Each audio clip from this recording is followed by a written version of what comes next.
Face au regain du nombre de cas positifs, plusieurs pays d'Europe commencent à durcir leurs mesures de restriction pour tenter de freiner la propagation du virus. Pour l'Italie, les fêtes privées sont interdites.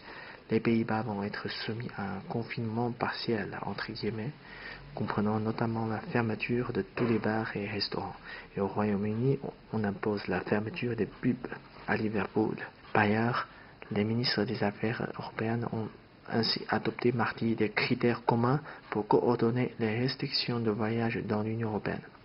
Alors, pourquoi la pandémie est revenue? D'abord, la température en automne et en hiver réactive le virus. Ensuite, on voit un nombre croissant d'infectés qui n'ont pas de symptômes. Enfin, il existe aussi un phénomène qu'on appelle la fatigue du coronavirus. Autrement dit, une partie de la population commence à en avoir marre à l'égard des mesures du gouvernement. Alors, quels sont les enjeux actuels? Il y en a deux. D'une part, il faut couper de manière précise la transmission du virus d'une région à une autre. D'autre part, il faut couper la combinaison éventuelle entre la deuxième vague du coronavirus et la grippe automnale et hivernale.